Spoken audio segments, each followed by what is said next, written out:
Thanks for listening to the Impactful Teamwork podcast. Please stay tuned for future episodes and do subscribe wherever you get your podcasts. If you've enjoyed this episode, please leave a rating on your favourite platform. Recommendations are essential for attracting new listeners. Please follow us on social media at Julia Felton and at Business Horsepower. And if there are any topics you'd like us to cover on future episodes, please do let me know. Remember, you and your team are always making an impact. What impact will you make today?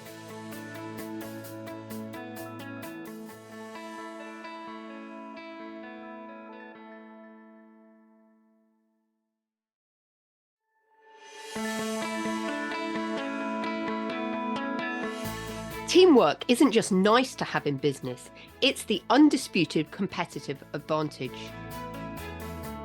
When your team members work as a unified force, your whole operation benefits through higher productivity, thriving creativity, and unstoppable momentum. Welcome to the Impactful Teamwork podcast, where we share with you strategies and tactics to help you develop game-changing teams so that you and your business can make a real difference in the world.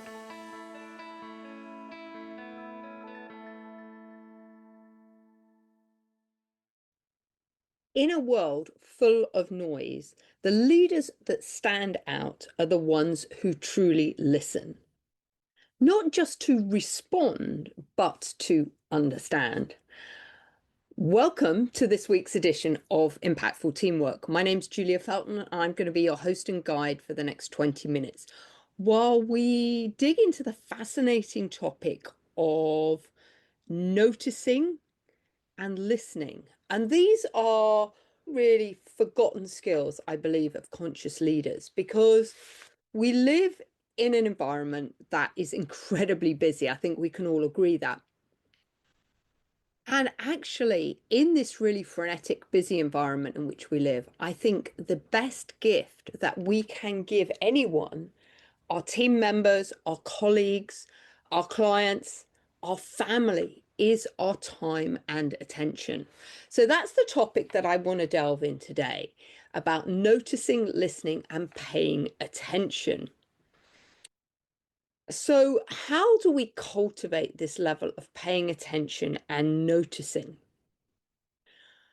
to what is happening around us? And I'm going to share in a moment a little bit about what the horses have taught me about the power of attention. But what I know to be true is that in life, when I am most present and paying attention, is when I'm most fulfilled, joyous. I just feel way more connected. And I'd love to share with you a little story about how I started to learn about this power of noticing and being present. Because I took a break from the corporate world and I took a sabbatical and I traveled in Africa. And as many of you, I had a pretty high-flying corporate career. I was traveling around the world, running the data analytics division that I'd set up within the corporate space. And it was a bit like having my own business, but doing it with the support of a corporate around me, which was really rewarding and really fulfilling. Or at least I thought so. And I got to a point where I was pretty much nearly burnt out. And I've always been an avid traveler. I love to travel. I traveled a lot when I was a child with my parents. And I had, for my 30th birthday, gone to Africa and absolutely loved being on safari and living in the African bush. When I got to a point where I was feeling a little bit burnt out with my corporate life, I requested a sabbatical because I was really fortunate. That's something that my company allowed. So I actually took a year off on a sabbatical and spent the first 6 months at a horse rescue in Colorado and the second 6 months traveling around Africa. And I was in Namibia. And I was in an elephant conservation project at an organization called ERA, the Elephant Human Relations Association. It was an incredible experience. We went there and we volunteered. I was there for nearly a month. The first week, we were building things like stone walls to prevent the elephants from getting to the water source that was looking after the villages. A lot of these villages in the Namibian desert were very remote, very reliant on water. And the problem was that the elephants were also looking for water, and they'd come over and they'd knock over their water wells and water pumps. Proved to be really challenging for the villagers. And so we were dealing with a bit of tension and animosity because the villagers understandably had some frustration with the elephants because they were ruining their crops, stopping their water supply.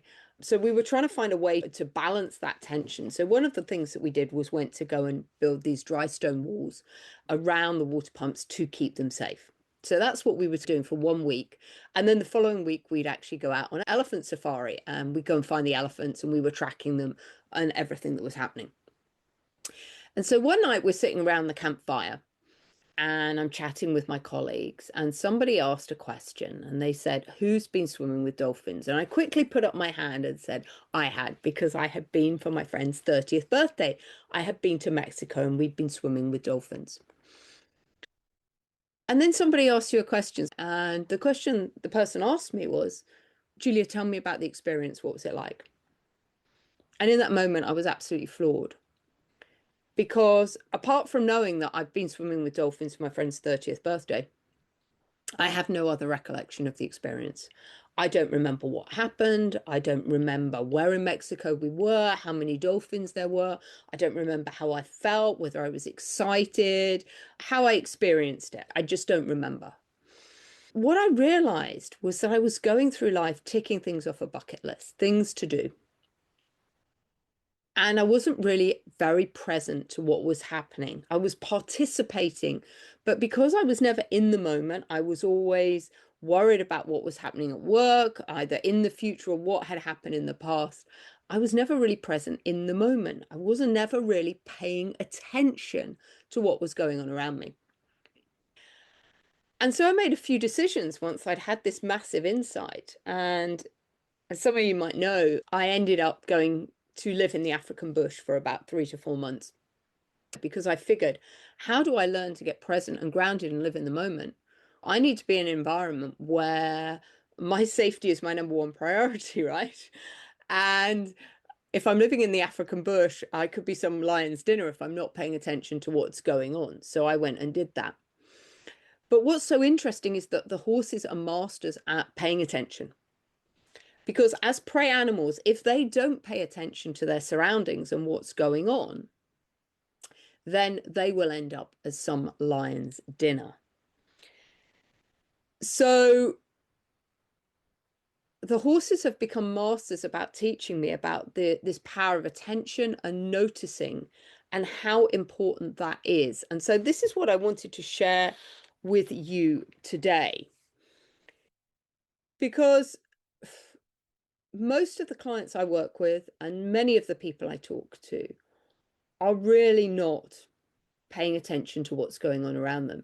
In fact, one of the biggest challenges for people that come to my equine facilitated leadership workshops is actually staying in the moment and paying attention and being present. And of course, when you're around the horses, you need to do that because otherwise you could very easily stick your foot under the horse's hoof and get sore feet, or stick your fingers in their mouth and end up with a bitten finger. So you really need to pay attention to what's going on. And the horses will only let you lead them if they know that you're a leader worth following. And the way you can demonstrate that you're a leader worth following is by showing the horse you are aware, you are in the moment, you know where the danger is coming from. So often when we're working with the horses, all of a sudden we see the horses all of a sudden get alert and look up and look at something. The best thing you can do in that moment is look in the same direction as the horse, which signals to the horse, I know that you've seen something over there. I see the danger too. Now the horse feels supported. It has that psychological safety that you are a leader who can be trusted. And then they will relax and go with you. And I will proffer that this is the same in the workplace. Our team members are looking for this level of psychological safety from us as leaders to keep them safe. So we often think about listening and paying attention as something passive, but I don't think listening and paying attention is about doing something passive. I actually think it's about doing something that's very active. And it is about this being really present and being in the moment. It's about tuning in with our whole self and listening to tone and energy and to pauses. And it's about being fully present, even if somebody is silent. With the horses, obviously, they don't speak human, right? But you can see from their body language, as I said, from the way that they prick their ears, they look up when they sense that there's something approaching. We know exactly what's going on for them. Because the horses teach us that as a leader, it's all about how you show up. It's about your intention, your energy, and your congruence. And so they're going to give us honest, immediate feedback on how well we're listening, not just to ourselves, but to others and the environment. We are always paying attention on three levels. The level of self, what is going on within us? How are we feeling? Does something feel a bit off? Do we have a gut instinct that something's wrong? Or something's not quite aligned to what we were expecting? So need to pay attention to ourselves and our emotions and our feeling and what's going on there. Because our body gives us amazing information if we just tune into it. But a number of us have become quite disconnected from our bodies. We don't listen to those deep somatic feelings within our body and we shut them off. You've got to remember that your gut has as many brain cells, in fact, more than your brain. So when we talk about a gut instinct, it's like your brain thinking about something. We tend to listen to what our mind is saying, but we forget that there's so many receptors in your gut that are actually measuring what's happening in the environment and giving you clues as to what's happening. So listening to your body is so important. So we're listening to self, we're listening to others. In the case of the horses, we see it. But what about your team members? How are you really listening to your team members? How are we paying attention to what they're saying? Because I bet some of you have experienced this. Maybe you're in an office space or you ask them how they are and they go that they're fine. I'm fine. No problem, Julia, I'm fine. But you absolutely know that they're not, right? You instinctively know there's something about their body language and their presence that says to you everything's not right for them. And as humans, we have a great ability to try and mask what's going on for us. And the words that we say become incongruent with how we're really feeling. So we really need to pay attention for not only what's going on for us, but for other people around us, what's happening for our teammates, colleagues, or even your family. And then the environment, what's happening in terms of the environment that we need to be paying attention to. In the case of the workplace, that might be, what do we need to be aware of that perhaps our competitors are doing? That what new innovations are coming into the workplace that we need to become aware of? How do we need to pivot and adapt to what's going on? So we need that level of awareness. And what's really interesting is that companies that don't pay attention to what is going on in the environment are the companies that don't survive in the longer term. We're living in an environment that changes very rapidly. So that means that as a company or as a business, you need to pay attention to what's happening in the environment. Stay tuned in to what are future and upcoming trends in your industry sector. And we need to be able then to move and adjust the business to those new sectors almost before it happens. So we often talk about an S curve of reinvention. And a business cycle, if you think about it, typically goes through an S curve. A company, when it starts, it almost feels like it's going backwards as you get everything off the ground. Then you see some rapid acceleration.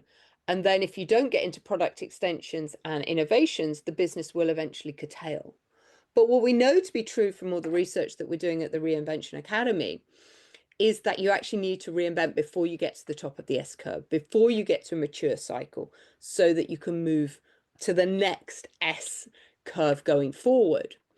So that needs a level of attention from a business leader to really know what's going on. But I'd also like to proffer that it's not just the leader that needs to know that. Everyone within the organization needs to take collective responsibility by paying attention for the success of the firm, of the business.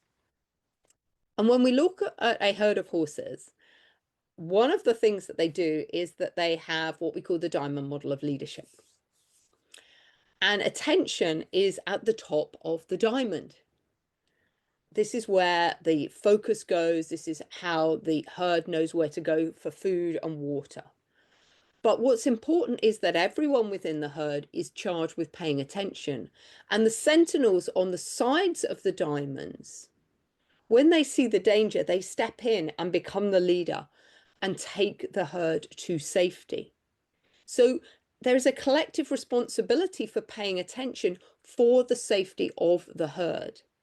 And within the herd, it's all about health, harmony, and unity. Actually, I'd suggest that's really what we're looking for in business: health, harmony, and unity within the business unit. So there was a recent article in the Harvard Business Review by Zach Mercurio, who talked about the power and the urgency of noticing. So noticing, paying attention. And this is really interesting because he defines it as the intentional act of making people feel seen and valued.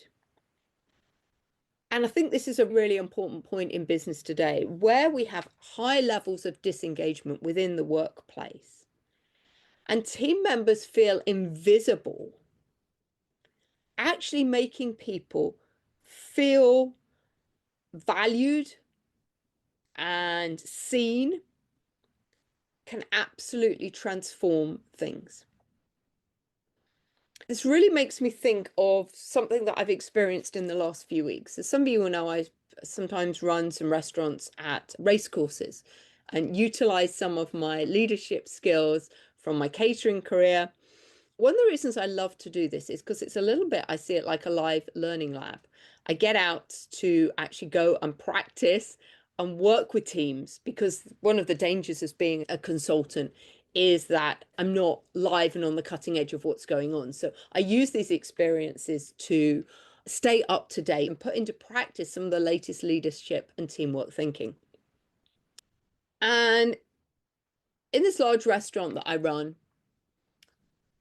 so about 300, 400 guests in this restaurant during race meetings. And I usually have a pretty large team, 30 odd people.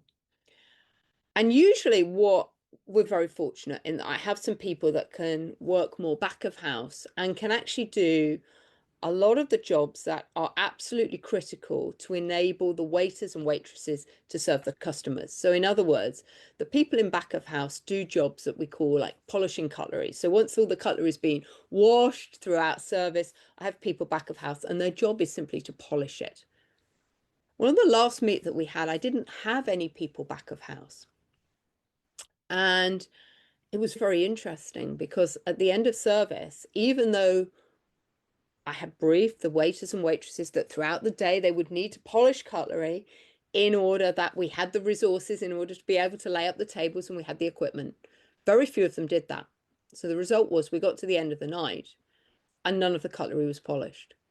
And all of a sudden, all of the waitresses and waiters had to start polishing cutlery. And given that it usually takes a couple of people 3 hours to do, there was quite a lot of work to do. And it was a real eye-opener for them because they had never really appreciated what these people back of house were doing and how they made their job so much easier and possible. And this is the power of noticing and appreciation, really recognizing that everyone within your team plays a vital role. And without people doing some of those, what you might term less glamorous roles, the operation doesn't function. And as I said, those waiters and waitresses had a big wake-up call about how important other people were on the team to their success. So I just want to talk a little bit about the diamond model of leadership, because this is the model of shared leadership that we use, inspired by the horses, created by a company called Teaching Horse. And attention and noticing is one of the key leadership capabilities in the model. And attention isn't just cognitive focus, it's the ability, as I said, to be aware of yourself, others, in the environment in real time. And what the model teaches us is that shared leadership requires us to respond to the environment, and being able to respond requires us to notice. And noticing can shift in energy. And you can see this through pauses in conversation, emotional cues, team dynamics, and environmental signals. So as we think about noticing, my invitation to you would be, how can you encourage your team to notice what is happening in the environment around you? How can you work with the team to share the leadership? Because that is so important. Because the herd are always attuned to one another and their surroundings. And what Mercurio's research shows is that teams respond and perform best to leaders who notice first and act second. And what that ensures that the leadership is grounded in real-time relational intelligence. So I want you to think about that. Leaders notice first and act second. And this is what the horses are very good at doing. They're very good at noticing and then discerning what action to take. So, for example, if the horse saw some smoke in the distance, they need to look up, they need to pay attention, notice smoke, could be danger, could be a forest fire coming, or maybe it's somebody just having a barbecue. But what I notice a lot more in the business world is leaders who notice but don't pause. They notice and they immediately respond. And actually, often in that moment, they are causing chaos around them. They jump in without really assessing the situation and what is truly happening on the ground. And maybe some of you have experienced that. I know I have. And my invitation to you as a leader is the power of the pause, to notice something, pause, really assess what's going on, and then you can take some considered action based on what you know, rather than the firefighting that we see so often happening in organizations, where something goes awry and everyone jumps in and everyone's got an opinion and the energy gets really chaotic and really frantic, and all of a sudden we don't know what's going on, everyone's running around. How would it be as a leader if you could go, okay, yeah, I see that. And then take a moment to reflect and really think about, what are the implications of that? Is that a priority maybe we even need to respond to right now? Or is that something that can be parked and something that can be dealt with at a later time? So within the Unbridled Teamship Roadmap, one of my accelerators there is called Awaken the Awareness. And this is all about the power of paying attention and noticing and being present. It's about slowing down to sense what's really happening, noticing the misalignments between words and actions, between intent and impact, and then choosing to respond rather than react. Because what I know to be true from all the people that I've led and worked with is that all anyone really wants is to be seen and to feel valued and to be heard. And the best way as a leader that we can do that is to give somebody our full attention. We have 2 ears and 1 mouth for a reason. I'd encourage you as a leader to think about, how can I really listen and pay attention to what my team want and need, and give them exactly that big gift of paying them attention. How many leaders and bosses that you go and speak to when you're talking to them, are still tapping away on their keyboard or scrolling through their phone. They're not really paying you attention. So slow down, stop, give somebody 100, 110% of your attention. And that will make a massive difference to how they feel, but more importantly, how you connect to them. And we talked a lot about connection on the podcast and how important that is in business to build relationships. Because when we awaken this awareness, we shift from transactional interactions to transformational partnerships. And that's really where the magic starts in business. So I'm just going to close by sharing with you a few practical ways to build awareness. So the first one is what I call stillness before strategy. It's take a moment of silence before each meeting to ground yourself. Arrive fully, arrive present, don't be distracted. How about having a noticing round at the beginning of every meeting with something like, what's something you've noticed this week about yourself or our team? So encourage people to notice what's going on around them. Help people take the blinkers off that so many of us have where we're just working so much in our lane, we don't see anything else. The third way might be something that we call mirror more. Reflect what somebody said and what you sensed. For example, I noticed you paused before answering. What was going on for you there? This really shows that you're paying attention to what's going on. Or I noticed that you felt a bit uncomfortable when you said that. What's going on for you there? Slow your response. This is all about allowing the silence. I know many of us don't really like the silence, but it's so powerful. It gives us that opportunity to breathe and think before jumping in with an answer. So really just give yourself permission to breathe and slow down. And finally, my best recommendation is to spend some time in nature. Nature is always in listening mode. Go for a walk, pay attention to the sounds, the textures, the rhythms.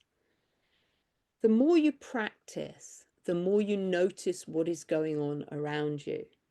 And in fact, quite a fun exercise to do is actually blindfold yourself so that you can't actually see what's going on and really start honing the rest of your senses to tune in and really notice what is happening around you. So my invitation to you this week is to think about what might you be missing in yourself, your team, or your business, simply because you are not paying attention. Noticing and listening aren't soft skills, they're leadership superpowers. They build trust, they fuel performance, and they create a space for others to step into their brilliance. So whether you're leading a boardroom or you're coming and working with us on one of our Unbridled Success retreats, the principles are the same. Leadership starts with awareness. And so if you're curious about how the Unbridled Teamship Roadmap could help you and your business awaken your awareness and improve your powers of attention and noticing, then let's have a conversation. The horses are always listening. So until next time, keep noticing, keep listening, and keep leading. Thanks for tuning in to this week's edition of Impactful Teamwork, and I look forward to seeing you on the next episode. Thanks for listening to the Impactful Teamwork podcast. Please stay tuned for future episodes and do subscribe wherever you get your podcasts. If you've enjoyed this episode, please leave a rating on your favorite platform. Recommendations are essential for attracting new listeners. Please follow us on social media at Julia Felton and at Business Horsepower. And if there are any topics you'd like us to cover on future episodes, please do let me know. Remember, you and your team are always making an impact. What impact will you make today?